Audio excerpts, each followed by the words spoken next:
Bismillahirrahmanirrahim. Assalamualaikum warahmatullahi wabarakatuh. Waalaikumsalam warahmatullahi wabarakatuh. Oke, sebelumnya Ibu mau tanya dulu, gimana hasil ulangan harian kalian kemarin? Baik Bu, alhamdulillah. Baik ya, Alhamdulillah. Ibu lihat hasilnya juga bagus semua. Dan sepertinya tidak ada masalah dalam pembelajaran kita, ya kan? Insyaallah. Oke, sebelum kita memulai pembelajaran hari ini, Ibu mau absen dulu. Mia Asfia, Hadir Bu. oke. Rahmi Maulida, Hadir Bu. Mahmudah, Hadir Bu. oke, lengkap ya, hadir semua. Oke, sebelum kita memulai pembelajaran pada hari ini, marilah kita bersama-sama membaca basmalah dan berdoa bersama. Doa dimulai. Bismillahirrahmanirrahim. Berdoa selesai. Pada pembelajaran hari ini, itu kita akan belajar mengenai kekongruenan dan kesebangunan. Nah, apa aja sih yang kita perlukan untuk belajar tentang kekongruenan dan kesebangunan ini? Nah, terlebih kalian harus menguasai tentang bangun datar. Kan bangun datar ada apa-apa aja? Kalian masih ingat apa aja? Ingat Bu. Oke, ada persegi ya kan? Ada apa Segi lagi? panjang Bu. Segitiga Bu. Oke, ternyata masih ingat ya. Oke, nah untuk memulai pembelajaran pada hari ini, Ibu ada menyajikan materinya.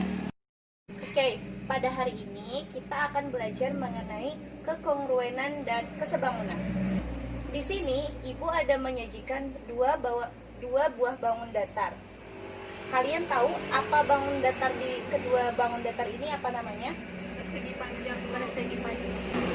Oke, bangun ini sama-sama persegi panjang ya kan?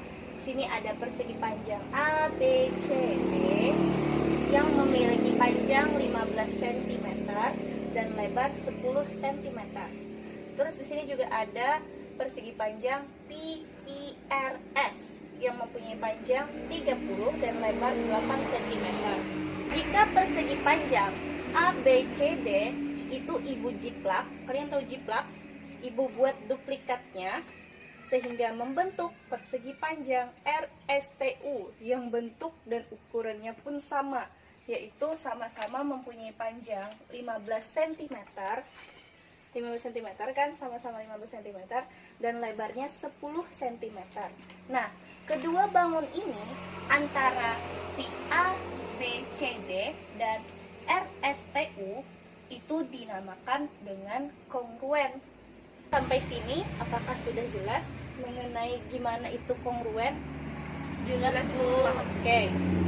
Kalau misalkan persegi panjang A, B, C, D ini setelah Ibu jiplak, tapi Ibu perbesar menjadi 2 kali lipat sehingga membentuk persegi panjang RSTU, maka kedua bangun ini itu disebut sebangun.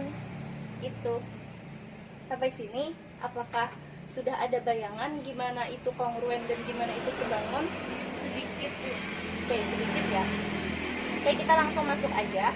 Sini ada kekongruenan. Dimana kekongruenan ini berasal dari kata kongruen. Kongruen itu apa artinya? Kongruen itu artinya sama dan sebangun. Samanya tuh sama apanya Bu? Bentuknya sama, ukurannya pun sama. Coba kita lihat tadi. Saat persegi panjang A, B, C, D kita duplikat dengan persegi panjang RSTU, ini kan tadi kita namakan kongruen. Kita lihat di sini, persegi panjang A, B, C, D dan persegi panjang RSTU itu kan sama kan bentuknya, sama-sama persegi panjang dengan panjang 15 dan lebar 10. Maka persegi panjang ABCD dengan persegi panjang RSTU itu dinamakan kongruen karena bentuknya sama, ukurannya sama. Itu kalau dari segi pengertiannya. Terus sampai sini apakah sudah jelas apa yang dimaksud dengan kongruen? Jelas Bu. Bu. Oke. Selanjutnya itu kesebangunan. Kesebangunan memiliki kata dasar sebangun. Sebangun di sini apa maksudnya? kalau kita kaitkan dengan yang kongruen tadi, nah sebangun itu bentuknya sama, ukurannya berbeda. Kan sebangun, satu bangun bentuknya sama, ukurannya berbeda. Maka kalau kita ngambil contoh persegi panjang ABCD yang kita perbesar menjadi dengan sehingga diperoleh persegi panjang RSTU. Nah, di sini kita lihat bentuknya sama, sama-sama persegi panjang, ya kan? Terus ukurannya berbeda. Kita lihat di sini, panjang AB itu 15. Panjang dari persegi panjang ABCD itu kan 15. Kalau panjang dari RSTU itu 30 cm. Nah, jadi kan panjangnya berbeda walaupun bentuknya sama. Itu yang disebut dengan sebangun. Oke, sampai sini apakah sudah jelas apa itu kongruen dan apa itu sebangun? Jelas, Bu. Mengetahui untuk lebih memahami tentang kekongruenan dan kesebangunan, kalian bisa kerjakan soal-soal ini. Sini ada dua segitiga, apakah dia sebangun atau kongruen? Sama, apakah dia sebangun atau kongruen? Terus di sini ada dua jajar genjang, itu apakah dia sebangun atau kongruen? Kalian kerjakan, Ibu kasih waktu 10 detik untuk memikirkannya. Ada yang bisa menjawabkan nomor 1? Saya, Bu. Iya, Mia, silahkan. Itu, Bu, segitiga yang pertama itu kongruen. Kongruen. Iya. Kenapa kongruen, Mia? Karena bentuknya sama. Kayaknya dilihat ukurannya sama juga, Bu. Ya. Ya, di sini bentuknya sama-sama segitiga ya. Segitiga sama kaki di sini. Coba kalian lihat. Ini dengan ini sama nih. Nah, ini dengan ini pun sama.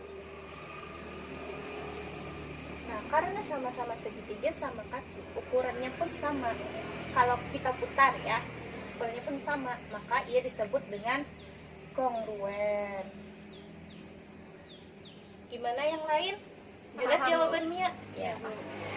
Selanjutnya, ada yang bisa bantu jawab yang soal kedua? Saya, Bu. Oke, silakan Rahmi. Itu sebangun. Sebangun, Bu. Yakin sebangun Rahmi? Kan tadi kata Ibu kalau sebangun itu bentuknya sama, ukurannya berbeda. Ini Bu, bentuknya sama, ukurannya beda. Oke, ini kita tampung dulu dan nanti kita bahas ya. Nah, kalau soal yang nomor 3, ini sebangun apa kongruen? Ada yang bisa Bu. bantu? Iya, Mahmudah silahkan. Itu sebangun, Bu. Sebangun. Kenapa sebangun Mahmudah? Karena bentuknya sama, ukurannya yang berbeda. Bentuknya sama-sama apa di sini Mahmudah? Jajar genjang, Bu. Ya, ukurannya berbeda ya. Panjangnya ini dengan ini ya kan? Ya. Berarti ini namanya sebangun ya kan? Oke, terkait jawaban Rahmi, di sini kan ada dua segitiga. Untuk lebih memahaminya, apakah ini sebangun apa kongruen, kita lihat lagi syaratnya. Di sini diberikan syarat kongruen. Ada dua syarat bangun itu dikatakan kongruen. Yang pertama, sisi-sisi yang bersesuaian sama panjang. Coba kita lihat yang ini tadi. Sisi-sisi yang bersesuaian sama panjang, ya kan? AB dengan RS sama panjang bukan? Kalau kita putar pun AB dengan RS ya sama panjang, sama-sama 15. Terus sudut-sudut yang bersesuaian sama besar. Nah, kita lihat di sini, kita sesuaikan dulu sisinya. Kan tadi sisi AD bersesuaian dengan RU. Sisi AB bersesuaian dengan RS. Maka sudut yang bersesuaian di sini kan sudut di sini URS dengan sudut DAB. Itu sama besar bukan? Coba lihat. Dia berimpit karena dia sudutnya sama besar. Oke, jadi syarat kongruen itu sisi-sisi yang bersesuaian sama panjang dan sudut-sudut yang bersesuaian sama besar. Terus kalau sebangun, syaratnya itu ada dua juga. Di sini sisi-sisi yang bersesuaian sebanding. Nah, sebanding di sini kan nggak sama besar, cuman perbandingannya sama antara panjang dengan panjang, panjang bangun satu dengan panjang bangun yang kedua itu sebanding, mempunyai perbandingan yang sama dengan lebar bangun satu dengan lebar bangun dua. Kita lihat di sini, kan tadi persegi panjang ABCD itu tadi kan sebangun dengan ini saat dia diperbesar 2 kali lipat. Kenapa dia dikatakan sebangun? Karena panjang AB ini kan bersesuaian dengan panjang RS. Itu AB-nya 15, RS-nya 30. Terus kalau misalkan kalau DA-nya kan di sini 10, RU-nya 20. Nah, saat dibandingkan itu sama, yaitu 2 gitu. 2 kali lipatnya gitu. Makanya ia disebut dengan sebangun. Jadi, syarat sebangun itu sisi-sisi yang bersesuaian sebanding dan sudut-sudut yang bersesuaian sama besar. Jadi, kalau kita kaitkan tadi dengan bangun yang milik Rahmi tadi, sini kan ada 2 segitiga. Panjangnya, apakah kita lihat dari panjangnya? Panjangnya itu sama panjang atau sebanding atau berbeda? Beda kan ya? Antara ini dengan ini mungkin sama panjangnya. Tapi coba lihat, antara ini dengan ini itu beda panjangnya. Jadi ada kemungkinan sebangun. Terus pertanyaannya, apakah sudut-sudut yang bersesuaian sama besar? Kita lihat di sini, ini merupakan segitiga sama kaki. Maka kemungkinan sudut ini dengan sudut yang ini itu besarnya sama. Coba lihat di sini. Ini panjang di sini dengan yang ini itu beda. Jadi kemungkinan sudut di sini dengan di sini pun beda. Jadi kedua bangun ini tidak bisa kita katakan sebangun, juga tidak bisa kita katakan kongruen. Dari syarat yang sudah Ibu jelaskan tadi, kita bisa nyimpulin nih, semua bangun yang kongruen itu sudah pasti sebangun. Tetapi bangun yang sebangun belum tentu kongruen. Sampai sini apakah sudah jelas? Atau ada yang ingin ditanyakan? Ada yang ingin ditanyakan? Ada Bu. Ibu tekankan sekali lagi bahwa bangun yang kongruen itu apa tadi? Sisi-sisi yang bersesuaian sama panjang dan sudutnya pun sama besar, ya kan? Kalau yang sebangun, sisi-sisi yang bersesuaian itu panjangnya sebanding, nggak sama panjang, tapi sudutnya itu sama besar, ya kan? Nah, jadi apakah sudah ingat atau sudah paham nih tentang kongruen dan kesebangunan? Paham Bu. Oke, gimana Rahmi? Apakah sudah paham kenapa dua bangun ini tidak bisa kita katakan sebangun dan kongruen? Paham Bu. Oke. Jadi Rahmi nih, apakah bisa menyimpulkan pembelajaran kita hari ini itu gimana tentang kesebangunan dan kekongruenan? Jadi Bu, untuk kesimpulannya kongruen tadi sisinya bersesuaiannya sama panjang. Oke. Terus sudutnya tuh yang bersesuaian sama besar. Iya. Lalu kalau sebangun Bu, sisi-sisi yang bersesuaiannya sebanding dan sudut-sudut yang bersesuaiannya sama besar. Oke.